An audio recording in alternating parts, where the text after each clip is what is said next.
Hey guys, on today's episode, I'm gonna make a souffle and I'm gonna give you a crazy story about balloons and balloon artistry, formerly known as balloon dudes. I'm also gonna give you a little bit of my understanding of the origins of molecular gastronomy and how that got totally fucked by the media. And chefs fucked it up a little bit too. I'm not gonna lie, we went a little bit too far, but I think it could have been a little bit different. And we're going to eat some souffle. I'm going to teach you how to make a souffle. And of all things, it's going to come from a dumbass like me. So stay tuned. Welcome to the Dave Chang Show, part of the Ringer Podcast Network, presented by Major Doe Media. Thank you, Yola Tungo, as always. No guest today, just me. This is the day after our 49th episode, Dinner Time Live with Brie Larson and Courtney McBroom. Check out the episode we did with Courtney when she was promoting her Party People book. Actually, we were just trying to get them on for some time anyway, Brie Larson and Courtney on the show last year. It's so hard to get scheduling commitments to line up the way they did, and it just so happened that they launched their book a couple weeks ago. But that's not what we're here to do. This is going to be an episode where I'm going to talk about making a souffle, because that's what I made last night for the dessert of the 1920s, or really it was 2070 era food via 1920. I have been known on this podcast to say disparaging things about soufflés. And I just wanted to set the record because yesterday one of the producers was like, I'm so surprised that you actually like making soufflés because you always talk so negatively about it. And I thought maybe I should clear the air today about actually why I love soufflés but dislike it in a restaurant setting. And rarely do you actually get a proper souffle, because sometimes it's overdone. And it's very finicky. There's so many variables that make a great souffle. And when one of those is off, there's nowhere to hide. It's quite simple as to why I don't love a souffle in a restaurant. If you've ever ordered one, it's almost, they tell you at the top, when you sit down and you order your sort of food, even before the food begins, the server might say, and if you like that dessert, you need to order that now. I fucking hate that.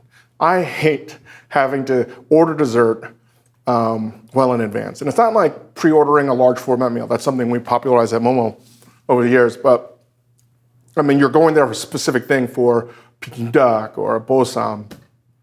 There's something weird about, not weird in a negative way, but hard for me to wrap my head around that. Like, do I want to have souffle at the end of the meal? I don't know how I'm going to feel. And it's such a commitment, and I hate that. The main reason why I ultimately hate a souffle from a culinary perspective is that you lose an oven. You lose an oven. And when you put a souffle in the oven, you cannot open it up. You are pot committed. And just the mere science, which we'll go into, about making a souffle, it's all about these constant variables that you can't fuck around with. So if you open the door on of a souffle to put in another souffle, more than likely you're going to screw it up.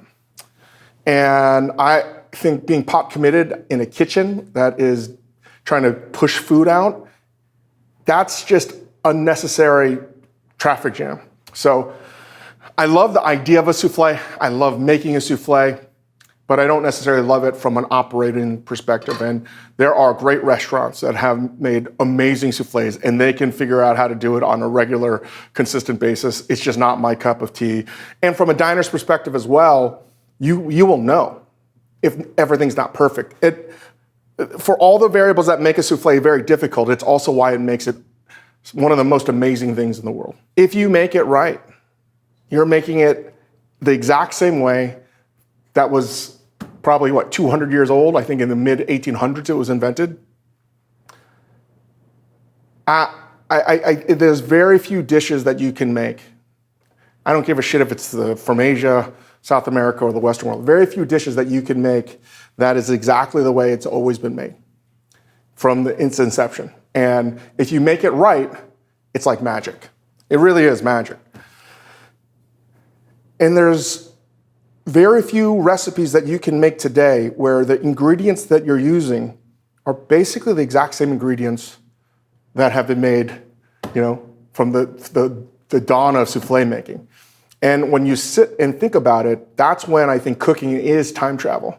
in a very, very psychedelic way, when you make a recipe properly, it is like paying homage to everything that came before you. It is a little bit like time travel. You can start to imagine things that you probably could not have that perspective before. And it's why doing things the right way, understanding technique, understanding history is so important, because it allows you to sort of get a different framework about creatively thinking about a dish. And the soufflé, I probably put that in the second tier of most amazing culinary inventions. I think the number one most amazing culinary invention of all time is still puff pastry, right?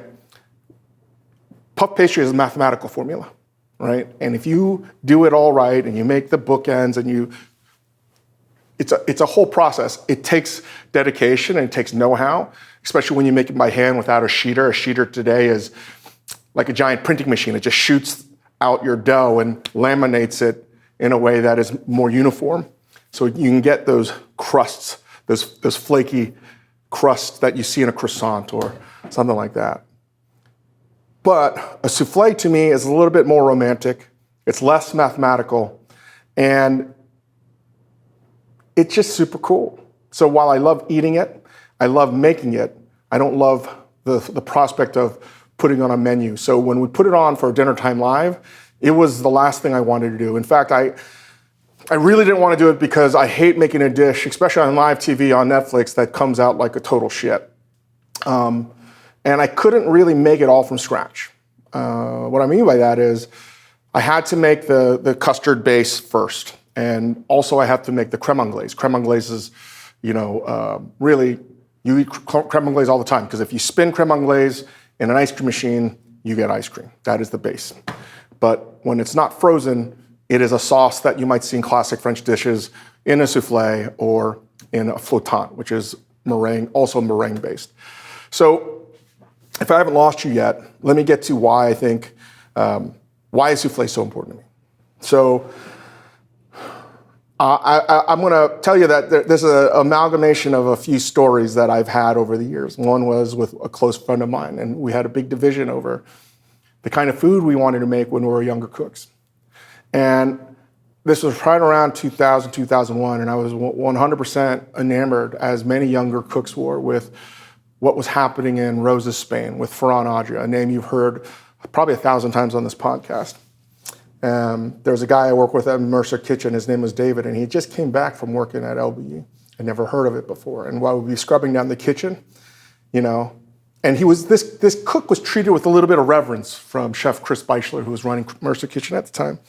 And I didn't understand why. And it's because he had worked for Jean-Georges, and he had just come back from a year working a season with LBE, and he was explaining to me the foods that they were making. He might as well have been an alien. I had no idea what the fuck he was talking about. Literally no idea what he was talking about. I was like, hot and cold soup. I was like, hot and sour soup? He's like, no, hot and cold soup. It's like, what the fuck are you talking about? He's talking about liquid nitrogen and shit like that. I had no idea. So I immediately wrote him off. I was like, oh, this guy's an idiot. He doesn't know how to fucking cook. And you still see this sort of semblance today, this machismo thinking in cooks today that are like, oh, you're not a line cook. You don't cook with fire. You're a shit line cook. You don't know how to fucking throw down. You don't know how to do this. It is pretty stupid. It's pretty toxic, I think, and it's a very narrow way of thinking. There's a lot of different ways to come up with great food and a lot of different ways to make food. And cooking with fire and being the fastest, baddest ass line cook around is what was sort of taught to us, is the mentality that I've always wanted. And it was always the mentality that I judge myself on as to being the best cook. And again, being the best cook does not mean you're going to be the best chef. In fact, I think more often than not, it means you're probably not going to be a great chef. Yet, if you look on social media and you talk to a lot of people, you just look at these cooks that are becoming chefs or their social media accounts, and they may seem very enlightened individuals, but they still carry on this antiquated notion that you have to be able to throw down, you have to be this badass fucking cook.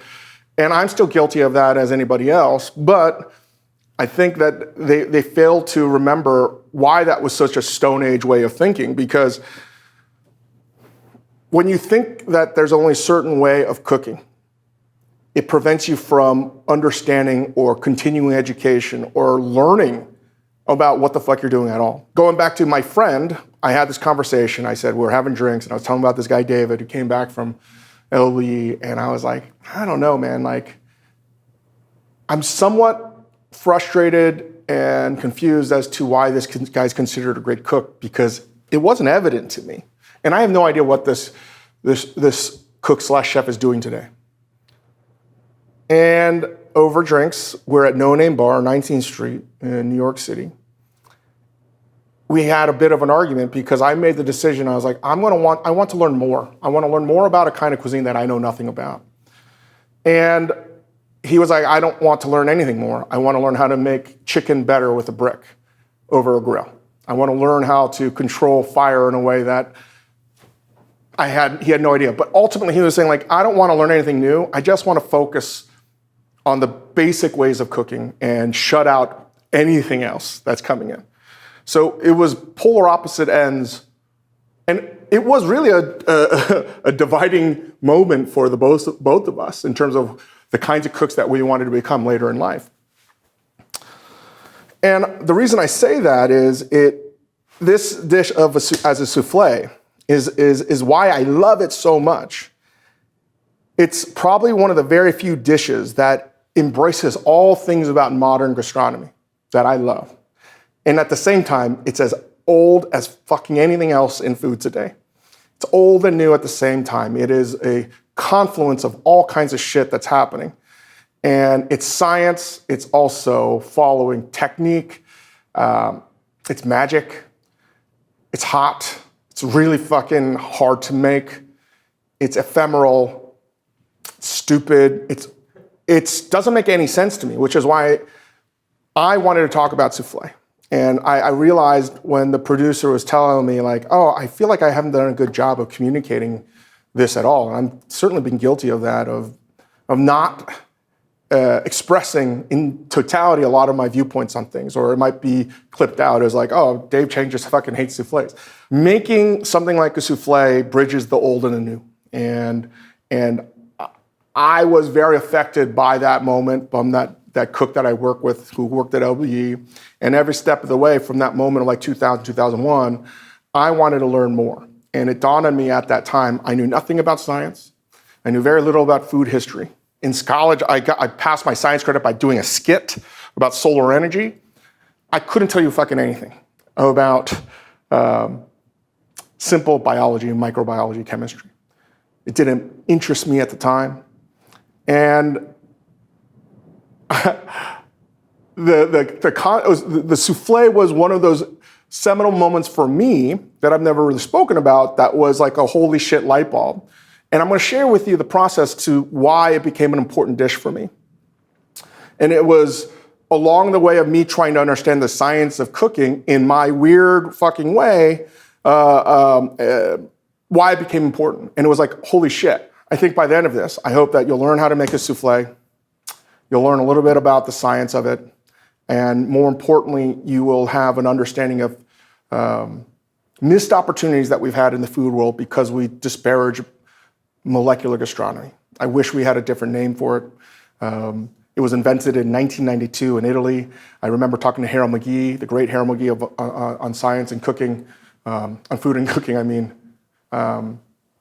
Harold was telling me the story that he went to Italy with Hervé Tis. Hervé wrote a few books with Pierre Gagnaire, the great Pierre Gagnaire. And they were hosting a symposium in Italy about science and food and the art of integrating science and rational thought into cooking. Because at the time, it was not a thing. Anyway, the term molecular gastronomy got coined by the organizer of the event. There were journalists there, and next thing you know, it got fucking, bastardized and used by the journalist of food to villainize anything modern. And it really set us back. And what people don't realize is when you make a souffle, you're eating pretty high-end molecular gastronomy. When you eat ice cream, you're eating a foam, right? When you're eating bread, you're eating a foam. These are things that I wish we had a better understanding of back then. We missed an entire window of educating, really important level of food media, which would sort of change our perspective on how we would be cooking today, right? We could have an entire country that was like the city of Chicago that wants fucking modern food. And modern food doesn't have to be something that looks deconstructed. And I'm gonna give one more story. The kind of this is the kind of cooking that I really want to embrace. I've never really shared these things. I've talked about working in Japan for Akio Hosoda. And this is the kind of cooking I feel at the age of 48 I've gotten a lot better at. I was very young at the time, and he wound up firing me anyway, but we did like 8 to 10 covers, working at a soba shop in the suburbs of Shinjuku. And every day before the service would start, he would do a test run of soba, because everything he would make was all minute, because we'd only have like 2 or 4 people, every 2 hours. And he would make it, and then everything was by eye, like he was a grandmother making pie, all from touch and sight and sound. And then he would take the water, he would measure the flour, and all of these things, and he would assemble it.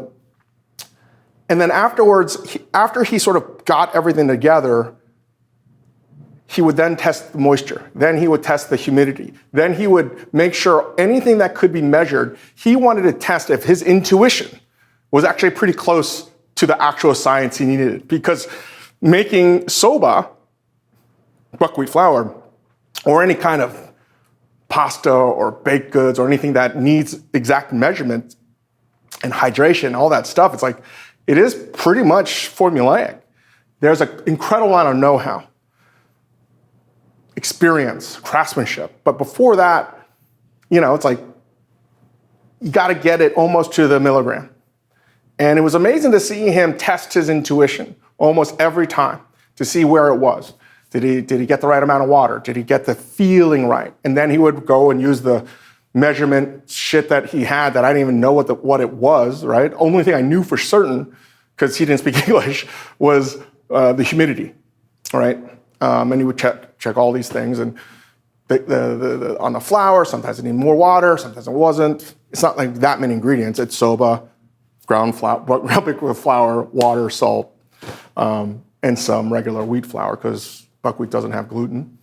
Anyway, when I saw him do this, I was like, that's the kind of cook I want to get to. But I never really had the time of getting to that level, because you cook and you're working for other chefs, you're making those dishes of them, and you don't really have time. It's about repetition and learning the basics. And then I open up Momofuku, and it's like, oh shit, I didn't know enough, quite frankly. Because if I did, I wouldn't have opened up Momofuku Noodle Bar in 2004. And you're always making new things without sort of having time to actually do exactly what I wanted with Akio, which was test your intuition and then now measure it all out to see how good your intuition is when you're making it. Because that, to me, is the coolest part about cooking. It's ultimately why I didn't really start to get better at all of this till 2019, when I was cooking at home for the first time, and then the pandemic, when I adopted I'm never gonna measure fucking any bread, and I'm gonna just drunken master this shit. So I'm gonna try to do that for you right now and explain to you the science. And I hope to God that with all my fucking talking, I'm gonna nail this fucking souffle. All right? So let's go. I'm gonna start with, some things now are just common sense, right? These are the ingredients you're gonna need for a souffle. You're gonna need eggs, you're gonna need egg whites and egg yolks. The egg yolks are needed because you need a custard base, and that's the same base that you can make to make it savory and sweet. You're gonna need egg whites. You're gonna need sugar. What else? At the basic level, you could just do that, and you need some flour, right? Just to bind some things together. And again, you can make it savory, you could make it sweet, you could make it fruit-based, and that's another cool thing about souffle. It has just this whole range of applications. But at the end of the day, that's it. And I'm gonna make a custard. I'm gonna set that aside, and then I'm gonna make the meringue, and then we'll whip that together, and I'm gonna throw in some shit to make it tasty. And that's why I said on DTL last night it was sort of vanilla-ish. So to me, this is the hardest part. Yesterday, when cracking these fucking eggs, I I had no idea what I was doing. I'm looped up on drugs right now because of my back. But yesterday I was really looped up. And I'll show you what I did. It was crazy. I had egg whites, egg yolks, and I then put the egg whites in here, and then I put the egg yolks in my egg whites. I'd never done it, and then I did it again. Your egg whites can have no form of fat whatsoever. Zero, right? Yes, you can, but these are all things that are going to prevent it from being as voluminous as you want. Wait, how many eggs? I put 4 eggs. That's about it. It's usually, to me, it was 4 egg yolks for the custard itself and 6 egg whites. While I'm separating the egg whites and egg yolks on this, you can have egg whites in the egg yolks. That's not going to fucking matter. The real issue here is keeping your egg whites clean. All right. I'm not going to make that much anglaise, so we'll just keep it with those 2 egg yolks. No need to waste milk. We have some sugar, some flour. All right. I don't know. So because this element has a lot of different sugars to start, I'm going to start to make every layer not crazy sweet, but just sort of sweet. And when you put it all together, when you bite into the souffle, it hopefully, in theory, is going to be the right kind of balance and sweetness. I need a whisk.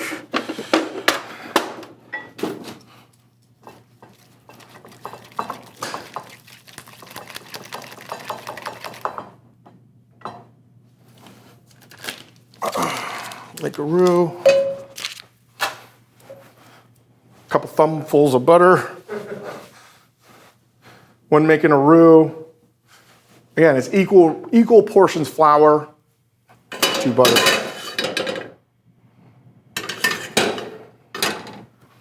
So I've just mixed the 4 egg yolks with the sugar, and I'm trying my best to quickly dissolve this.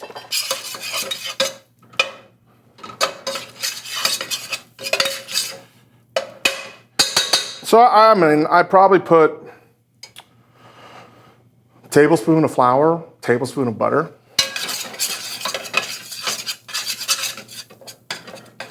And while cooking this, I want to get a blonde roux. I'm not looking to get any color on this. What I want to do is cook out the rawness of the flour. A little milk.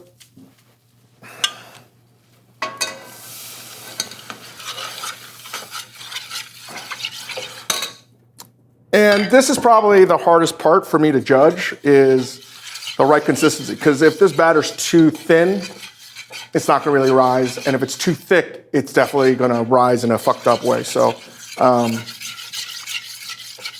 don't know. We'll see. This is me just genuinely eyeing shit. I'm going to see how thick this is as the roux starts to interact with the milk. And that's what I'm doing in the pot right now. I'm just trying to see the viscosity of this. And then if I get this right, which I'm hoping that I do, I'm going to then add and temper the egg yolks. Thin to thickness wise, you want it to be sticky? Like gravy.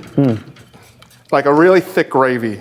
So in here, I'm actually going to add some chocolate.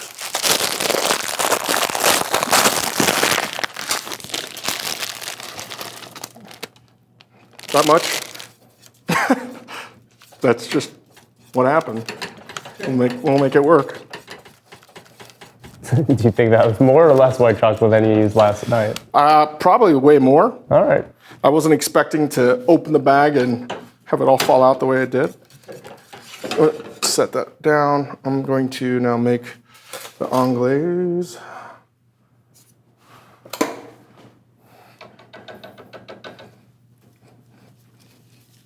Anglaise is usually equal portions milk and cream.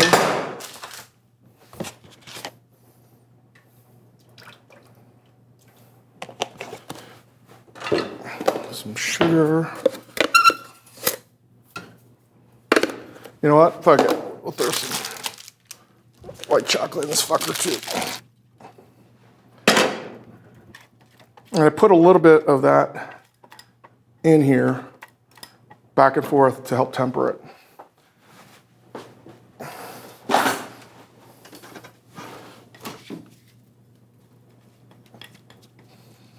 And what is tempering exactly? So you're trying to find the equilibrium between the two, so one doesn't overcook and turn the eggs into scrambled. Something scramble.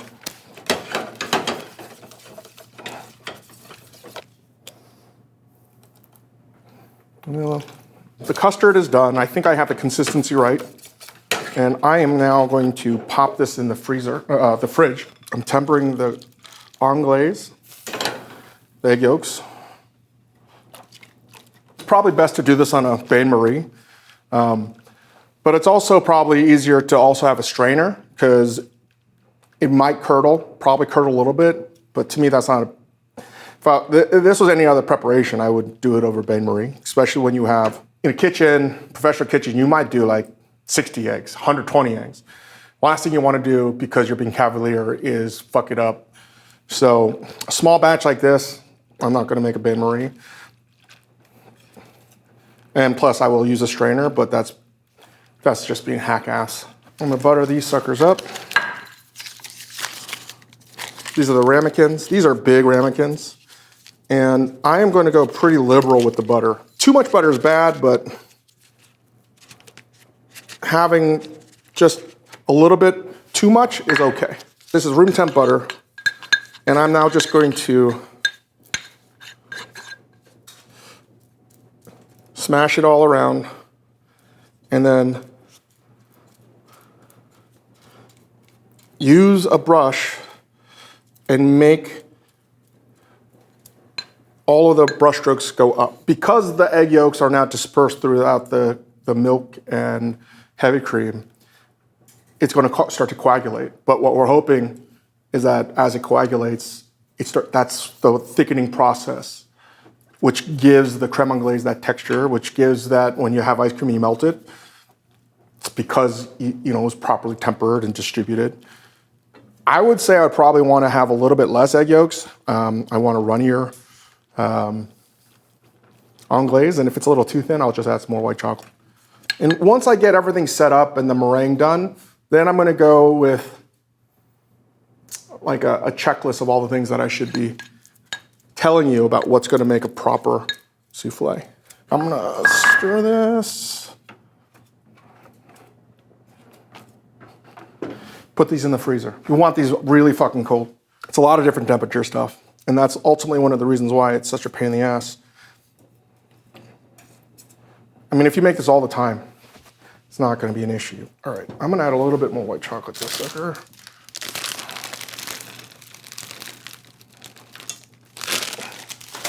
Fold that in. And then we're going to cool this down in the fridge. This is way too thin for a proper creme anglaise. It will thicken up a little bit as it gets cold, but this is, if I was going to err on too much liquid, this was the one I was okay with being too liquidy, making the creme anglaise. All I did was add a little bit of salt, so I'll do a review of everything I've done so far, but this was 2 egg yolks, added way too much cream and milk, sugar, white chocolate, vanilla extract, and some salt. All right, I'm gonna work on making this meringue. So I'm gonna add, I think it's important to start and explain what the fuck's about to happen. And this is why I think it's really difficult. When I wanna go back and amend my statement. If you're not a pastry chef and you're not making it and you're not a fucking super badass like Claudia Fleming or Michael Wisconsis or Karen Damasco or Alex Stupak, etc. Although I bet you Stupak would never put a souffle on the menu. But he probably would if he could figure out, and I'm probably sure he has figured out how to sandbag it the day before. Then yes, I'm pro. I think it's just really difficult because I want control of variables in a kitchen. Anything that can go wrong will go wrong. So I want to eliminate as many things as possible. At the same time, if you're a super fucking badass, this is probably nothing for you. Or if you've done this every day. But for me, I just get a little bit, not scared, but I'm just like, is it necessary? I look at a lot of things on a restaurant menu like win above replacement in baseball, right? Okay, maybe a great soufflé has like 5 wins above replacement. But maybe if I have 3 or 4 other things, you know, I can sort of Jason Giambi it all, right? That Moneyball reference. And that's the way I've always looked at it is instead of pursuing the one thing that is really hard, but consistently difficult to execute at a high level, maybe there are things that are in aggregate can compensate. Yes, I've worked in kitchens where there's soufflés. In fact, I think that might have been a time at Koa we did do a soufflé. So this is where I wanted to explain the bubble. Excuse me, I want to use the balloon. And this was the sort of aha moment. We had a lab near 10th Street, 1st Avenue. And that's where we had a lot of smart people, a lot of, at the time, graduate students working on their dissertations that were working at Harvard. Hey, Rachel Dutton, Ben Wolf, how are you guys doing? And a whole host of other sort of rising academics that would give us a crash course about shit that I knew nothing about. And we spent a lot of time in my late 20s, early 30s learning things that I never thought I'd ever learn. And I thought that, man, I remember reading about John Dewey and the American Pragmatists from Louis Menon's book, The Metaphysical Club, which is a hugely important book for me about how I think about things today. And if I learned what I'm about to teach you today or explain to you today, maybe I would have done much better in school. But my brain just doesn't work in a certain way, being ADHD myself. So when I started to piece together things that made sense to me and apply them, and if a soufflé and the science of meringue was taught to me in a traditional school format, I would have gotten a fucking F, flat out F. I can't even fucking do it. It has zero desire for me to learn any of the fucking glossary of terms and the science. I would not give a shit. But in this process, I started to want to learn about things that I never, quite frankly, cared about before. I was trying to grow from being just this, caveman in a kitchen to something that wanted to know why things worked, wanted to know about the science of cooking, wanted to know, aka molecular gastronomy. And I would start to come up with things in my mind that were crazy examples, but helped me understand something. And I was explaining this to David, and all I told him was, can you get some balloons? And man, I can't remember what day it was, but we were sort of collectively talking about the science of meringues. The great Dan Burns used to be the pastry chef at Noma, was also trying to explain this to me because that guy is so good. What's up, Dan? He made some amazing desserts, and he made a lot of meringues, and he was trying to explain to me the science. And I came up with this crazy ass thing that I don't think I've ever shared with anybody. So here we go. Imagine that you, especially now appropriate for me because when I go to my kids' parties, there's almost always these days a balloon person, balloon dude, making funny shapes. And this is going to be, little did I know back then that it was going to sort of make sense for me, and hopefully it makes sense for you. So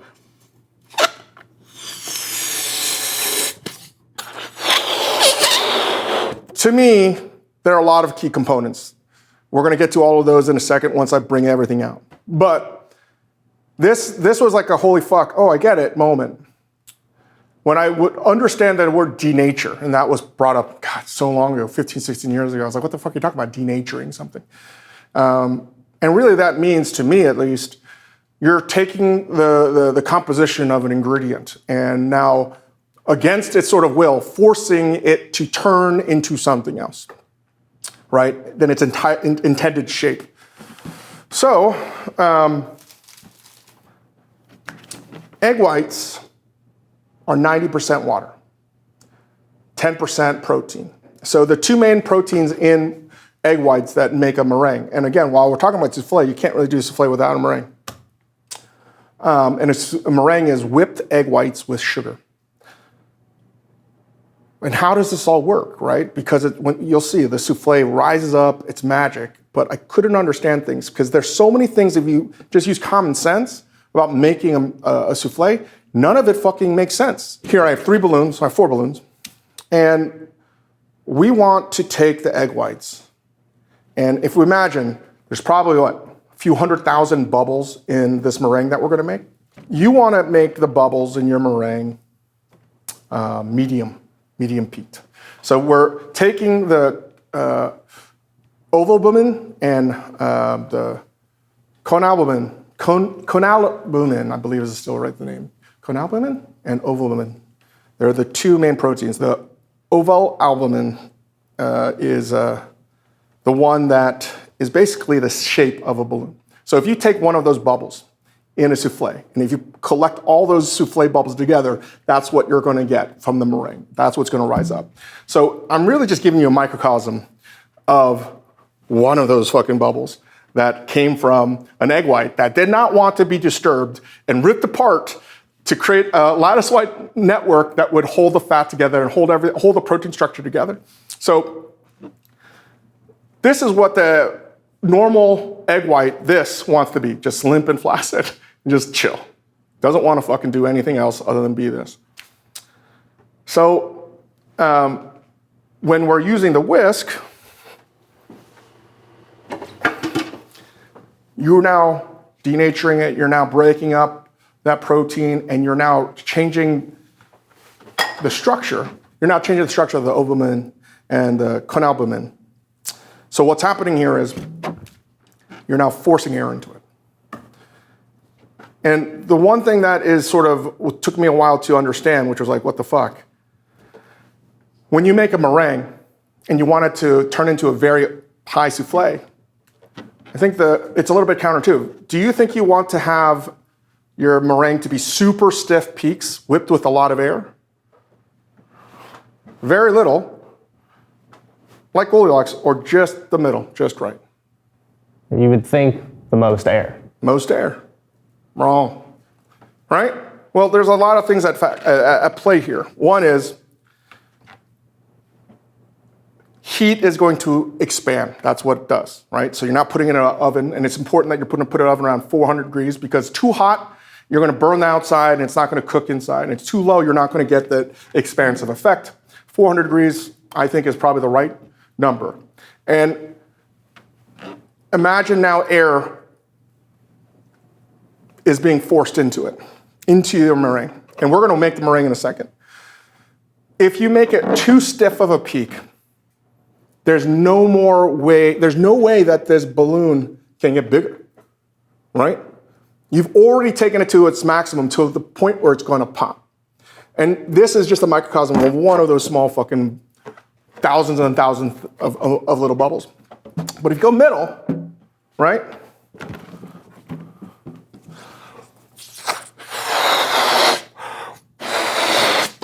As it cooks, right? And it expands. More air gets pumped into it, and it grows.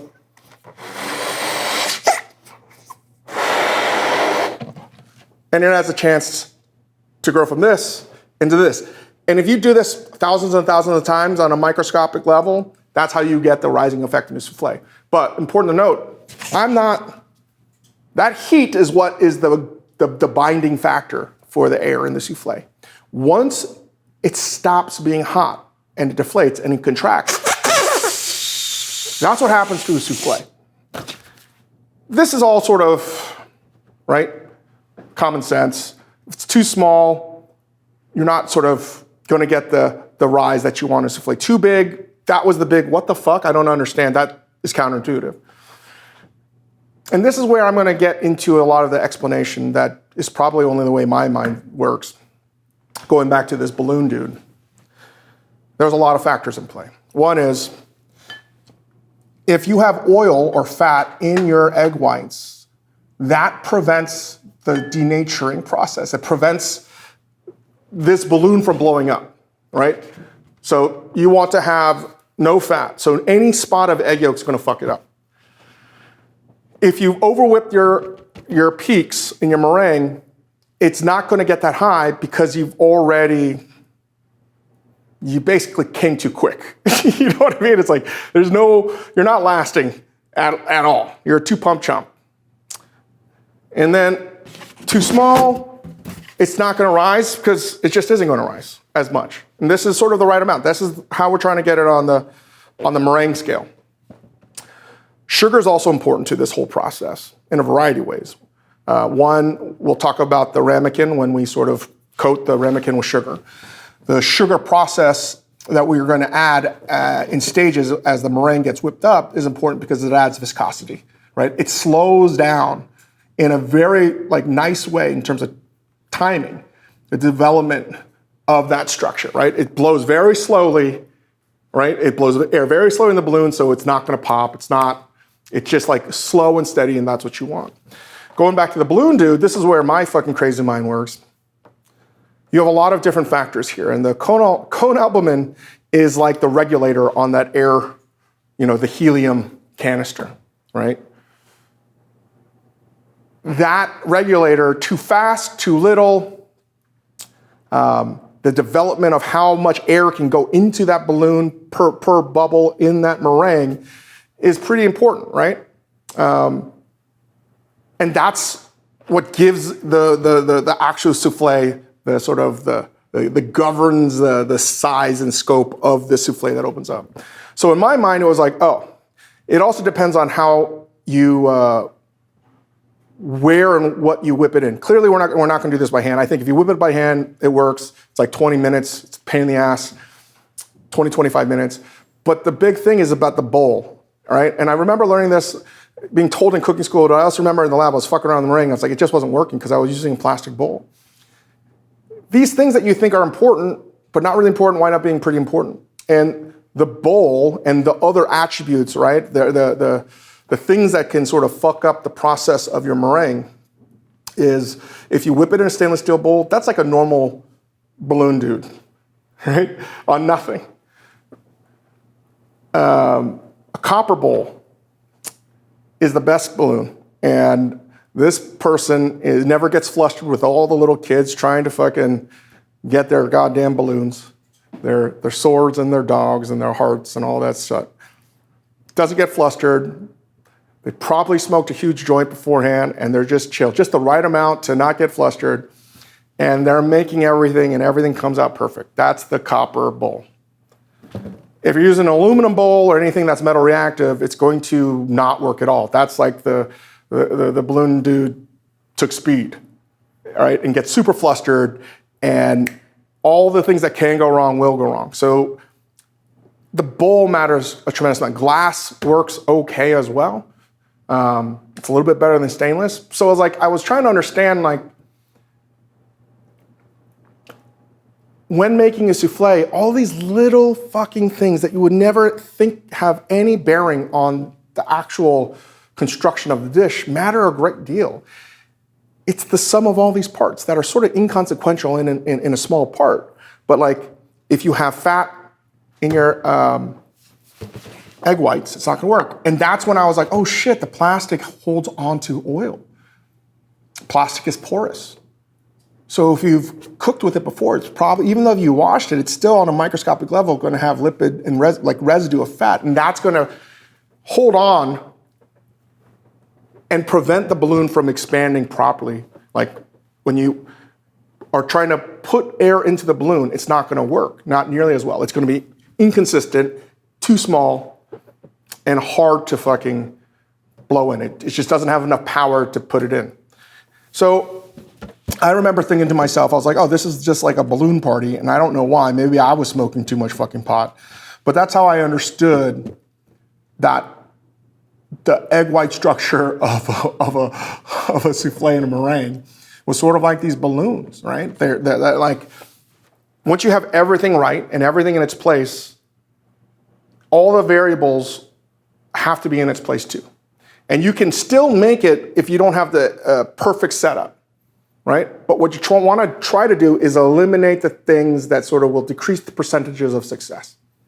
So the bowls that you whip it in matter. Using an electric whip is probably better because although if you whip it by hand, you're going to slowly develop the bubbles. You're going to aerate it in a slower fashion. You don't want it too fast.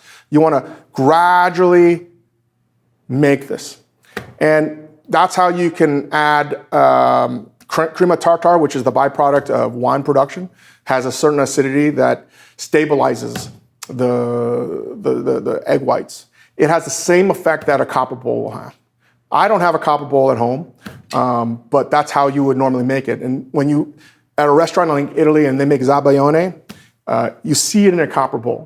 And that just is really good with all things egg. So when I started to understand that the structure of a souffle was a balloon, right? I'm trying to get the peaks of a meringue to medium. I don't want it small. I don't want it liquidy. I don't want it too high. It's also important that speed is of the essence here because I guess if I held water like this, or what would be another way? If I fill this as a water balloon and I had a microscopic hole in it, water would slowly leach out. That denatured network of protein structure, the oval balloon, is still holding water. And eventually, it can't hold it forever, and water starts to leach out. So this is why when you go to a restaurant, they'll tell you at the top, hey, we need 45 minutes. The timing is so key because you can't make the meringue in advance. Yes, you can, and there's things that you could do to sort of sandbag it to some degree, but for the most part, you're trying to do it a la minute, right before you make the whole goddamn thing. Because if you make it too far in advance, water will start to leach out of the meringue, and you cannot re-whip it. Water will not go back in because you've already broken apart the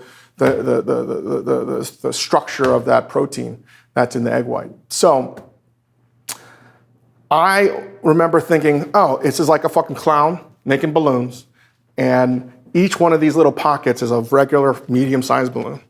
And I need to make sure that all the conditions, and this clown dude balloon, they're at a party and they just have to make sure that they've controlled all the variables.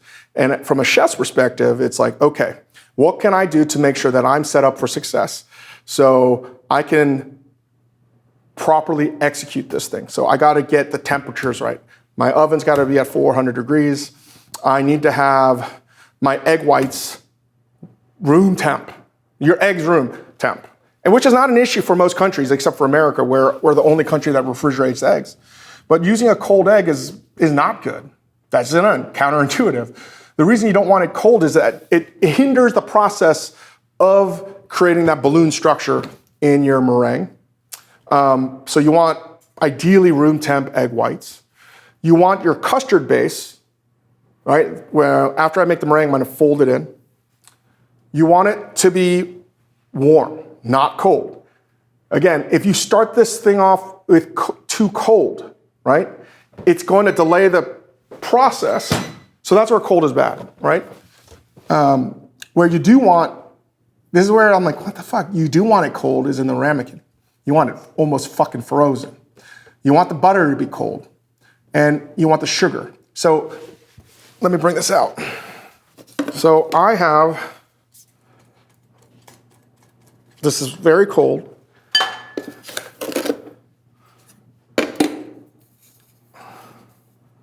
Coating this with sugar. I'm not going to do it twice. Some people say do it twice. I think that's unnecessary. And what's going to happen here is, now balloon analogy is pretty much done. I won't bore you with that terrible analogy anymore, but all of these are like, the sugar is like footholds on a rock climbing wall, right? And the butter is like a railway. It's like a ladder. So this is all to help with the vertical expansion of this balloon as it gets bigger and pushed with more air, right? Because you set it up where the conalbumin is like in a good place and it's letting air inside. And that's it. And we want it cold because the colder this is, and clearly it's not going to be cold when we get it out of the oven, that process helps with the rise of the dough. So you want this cold, you want everything else warm. Again, counterintuitive. Now I got balloons everywhere. I'm gonna take some sugar and I'm gonna add this into stages as I whip the meringue. And again, this is to sort of slow down the process. give this more viscosity, so it's not just water, it's syrupy, quite frankly, and you get that sheen that you get in a meringue. Could you have this work without adding any sugar? Yes, but the sugar is a crucial component to the lift that we're going to want. All right, that could definitely get stiffer, but medium it is. I'm now going to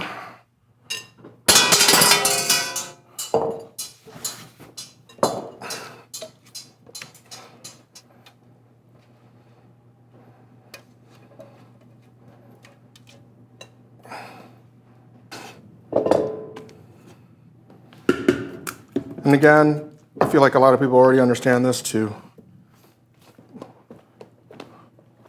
Fold it in. It doesn't have to be perfect. That's crazy. I really sort of nailed it.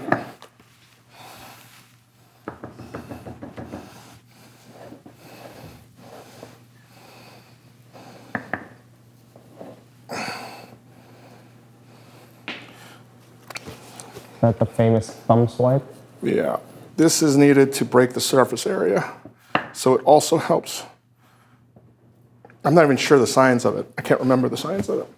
If I had a palette spatula, I would sort of swipe this clean, but it'll work.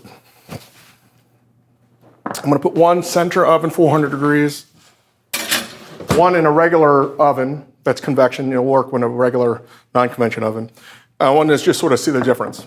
We're gonna let that cook for 20 minutes, 15, 20 minutes. If they're really small, it might take 12 minutes.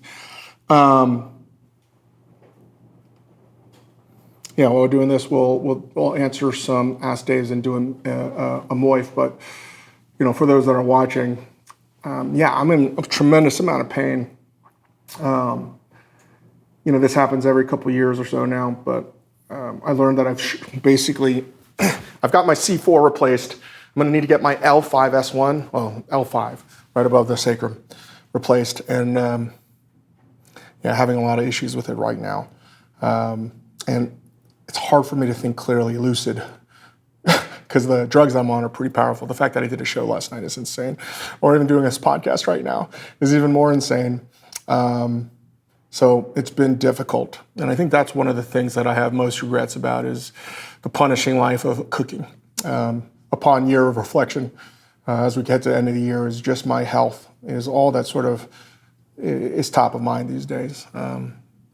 It's really debilitating to not have the sort of mental and physical facilities that you normally would have, whether it's the arthritis in my hands or, the shoulders. That was an accident, but everything else is sort of falling apart. And I look at other chefs that are a little bit older, and this is not the shit they tell you in cooking school. And if you spend your life cooking in kitchens, it will more than likely fuck up your body. So, this with athletes. I just don't think that this is part of the conversation that's told enough about cooking. And a lot of it's genetics too and other shit that's happened. But without a doubt, the compression on my L5 has not been great. Normal disc is at 35 degrees to your L4. Mine's at 18 and a half. So it means that since over time I've shrunk an inch and a half. So I'm no longer 6 feet tall, I'm 5'10" and a half. But I just try to explain to you all this stuff, and I don't know how well I explained to you why a soufflé was so important to me. It was a seminal moment for me because it was like one of the first dishes that I thought of in a way that married technique and intuition. It married the things that I sort of marveled that Akio Hosoda, my soba chef that I worked for in Japan, had in spades, right? It is... I want to fly by the seat of my pants, and I guess if using a poker analogy, I want to not use any analytics, right? And just read the player, if that makes any sense. At the same time, I want to be committed to that, but I also want to be the player that does all the analytics and all the data research and plays by that book as well. And this dish and a few other dishes like that were a good sort of, embodiment of a lot of things I wanted as a younger cook. And yeah, here was a dish that satiates the kind of cook that just wants to cook with fire and sort of be closed-minded, quite frankly. And it also satiates the cook that wants to be open to all new things. And I thought it was like a good bridge. When you understand the science of something and why something is delicious, then all of a sudden, anything is possible. And the whole template of colors, aka food that you're working with, now has a different sort of context. And that to me is what I still fucking get so mad at, that as a country we missed out on. And you know, I wish as a country we really champion the chefs that were trying to do things that were progressive and new. And I think what got lost in the context was the people are just allergic to change, right? They thought it was all modern. And yes, there was a lot of modern things. But these were the chefs, the Franz, the Hess, and this is why deep in my heart I have the highest place for them, because they really were brave and they really were like sort of the first astronauts, as far as I'm concerned, to codify, to spread the knowledge, and to use science as a way to make food better, to understand why food works. And not every one of those chefs made it look like it was something that was super modern. Pierre Gagnère is a perfect example of a chef who worked with Hervé Tisse that makes food look pretty like contemporary French, but doesn't look like anything that Fat Duck or Ferran would ever make. And there's a lot of chefs like that today that, you know, it just, we missed the window, and it's one of those beats that pisses the shit out of me, because I don't have any regrets about it, but there are a lot of chefs that I think changed the fucking game. And it's why, again, I love Wiley Dufresne so much, because he was like this American Prometheus. We could be in a very different place food-wise. There are a lot of times that the media just disparage anything that was molecular gastronomy. And again, if they didn't come up with that term, maybe the media still would have fucking had an aversion to anything that was new. But I don't know. Ultimately, again, going back to this, I want to get to a place where I'm, you know, using my gut, using my sort of game experience, and marrying that with actual data. And hopefully, fingers crossed, it comes out the way we want. And right now, at 400 degrees, as those bubbles are getting bigger, and I don't know how many of those fucking bubbles are on this, it's also important to know that I'm not opening up this oven again. When you open up an oven, all the air comes out and cold air comes in. And again, we want this souffle. And another reason why I hate souffles in restaurants is so many times the fucking dish hits the pass and it's in perfect fucking place. You're not cooking the dish to hope that there's carryover cooking and it gets better as it goes out. So many times the dish dies at the pass. And this is something that it's so ephemeral that the moment it's out of the oven, as it starts the heat starts to dissipate because of thermodynamics, it's going to start to deflate, right? That air starts to leave the balloon. All right, this is why I hate serving this shit in restaurants. We can't even fucking line up people to eat this fucking shit at the right fucking time. I fucking hate it. This is the one, center oven.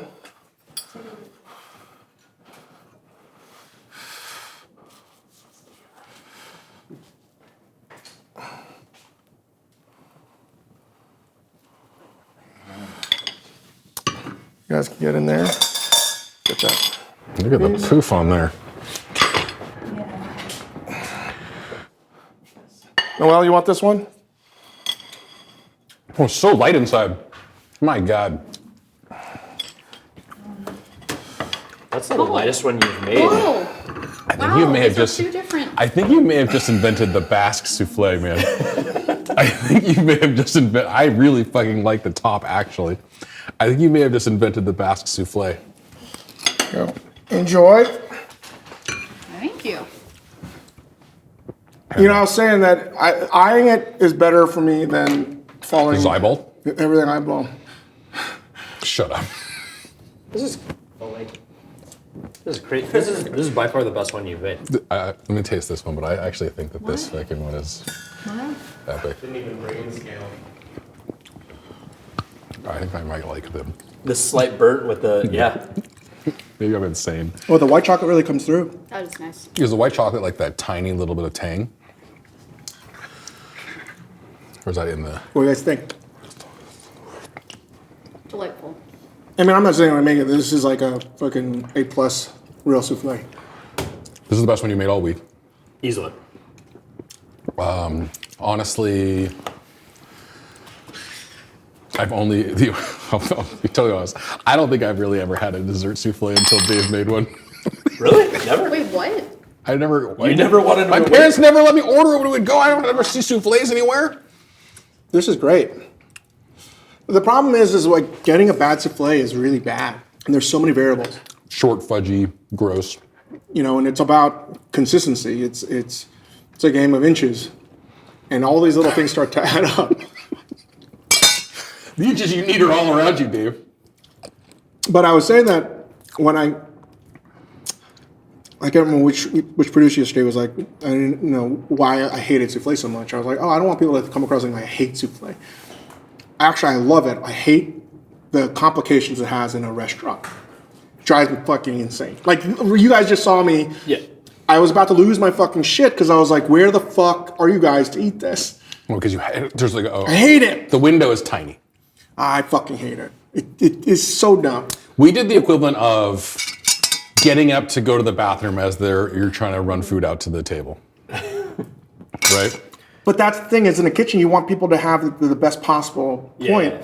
And the moment this leaves the oven, Needs to be served. it goes limp dick. Yeah. This has a lot of variables. Restaurants have a lot of variables, so put them together is a little bit crazy. It's easier to make shit when you have the underlying pattern as to why it works. Yeah, I mean, I've said this to you before, and I don't know if you've agreed, but I always think about cooking and like great cooks as making like 1,000 decisions. Like, should I cook this for another second? Do I add more salt? How stiff do I want these peaks? Like, it's just a million decisions, and like somebody like you makes them confidently.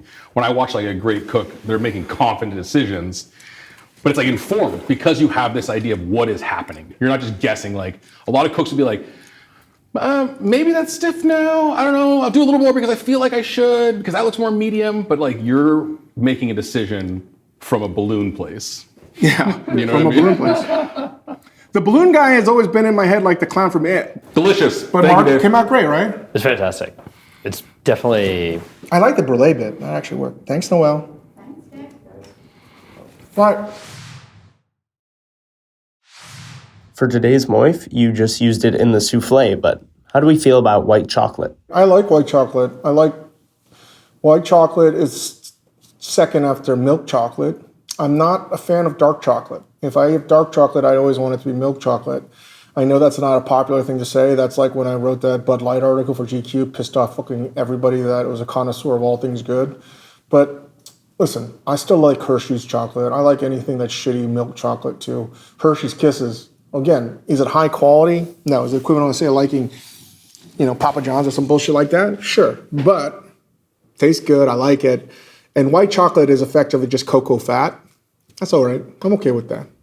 Fuck, marry, kill French desserts, souffle, mousse, creme brulee. Fuck, marry, kill. That's good. Even though I just talked about my love of the concept of souffle, I'd kill that thing. No, I don't know. God, this got me one of the hardest ones we've ever done. Mousse is so good too. It's so underrated. I'd say I'd marry mousse because there's, kill creme brulee. Oh man, this is like real hard. Fuck, marry, kill. I'm killing mousse as much as I love it. This is hard. I'm fucking souffle, and then we're gonna marry creme brulee because there's a lot there. There's a lot there. So that all could change on any hour. All right, last one, not souffle related. How necessary or unnecessary is it to say bless you or gesundheit when someone sneezes? Well, for me now, I sneeze now that like last year I started sneezing and I sneeze 8 or 9 times now. And it's a real fucking problem. Especially when I have to tell people, don't worry, you don't have to say anything. I think it's common courtesy and I think it's fine. But I always liked it in a kitchen where they just would say salud or something like that. All right, guys, I just eyed a souffle. And again, I made it a couple times.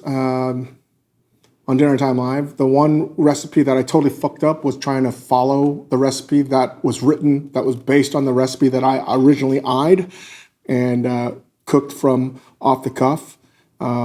This is the third souffle I made, and I'm really happy that it came out right. And that's, to me, when I have to stop, and this is my thought process, very different than anyone else. When I have to stop and think about what I'm doing, it never works out. I just can't work that way. I have to, it's almost like a flow state, I would seem to, but that sounds, without sounding like a total douchebag, but if I just cook intuitively and I'm leaning on a lot of the sort of rigorous sort of thought process and technique driven stuff and the science, then I'm hoping to rest on those things to sort of keep me in check as I sort of just bumble my way through a dessert. And it was funny is that came out fucking great. And I couldn't express to you enough that was not planned. None of that was planned. And I would say, knowing intuitively, the one thing I would say I was really hoping to do as a margin of error was when I made the anglaise. That was the only one where if I was going to overshoot it with milk or cream, that would be the one. And the only reason why I didn't do it is I didn't want to make it like a 4-egg or 6-egg creme anglaise. It's totally wasteful. And I would say that, if you were going to have one thing that was going to be watery or more liquid, it would be the anglaise. And that was the only thing that I sort of didn't do right. And as I opened up the chocolate, I didn't intend on actually putting that much chocolate in, but turned out great. And I would say that the sweetness level on the souffle was right. Like everything that I made, so I added sugar to the custard, I added sugar to the meringue, and sugar to the anglaise. Each one of those is not like super sweet. Each one is probably like 75%, 80% sweet, right? But when you add it all up, it sort of like becomes like the proper amount of sweetness to me. Cooking it in a larger oven is going to give you benefits. And if you saw the one that came out, you want to put it in the center, middle rack, because that's where the temperature of the oven is going to be the most stable. And especially if you have a convection. A lot of these ovens now I just put on the air fry because that's just a convection anyway. But I put it right in the middle. And because it's larger, it has more energy than this little convection guy behind me that works out great. But that's why I got a little bit more bruleed. And I'm totally okay with that. I thought that came out great. That's what Chris was referencing to. It almost like it was like a Basque cheesecake, a little bit burned on the outside. And that was something that I think that if I ever made that on the menu again, that's what I would actually do. I would sort of make that like I bet you I could make a Basque cheesecake souffle. Because when you think about a Basque cheesecake, it basically is that anyway. It's almost like a custard. But it works, and if you want it, it's slow and steady, about 20 minutes at 400 degrees. And that would have worked if you use smaller ramekins as well.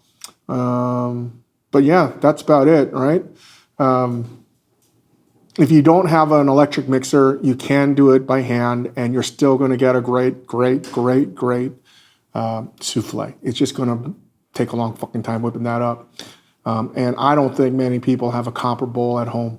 So a glass bowl will work great, or stainless steel bowl will work just as fine. Stainless steel is just like average across the board. So anyway, I'm going to leave it at that. And appreciate this. Give us 5 stars. We're going to have a bunch of things done before we move the podcast over to Netflix. We're really excited about that move. Happy holidays, everybody. And hopefully my back is better next time. Talk to you guys later.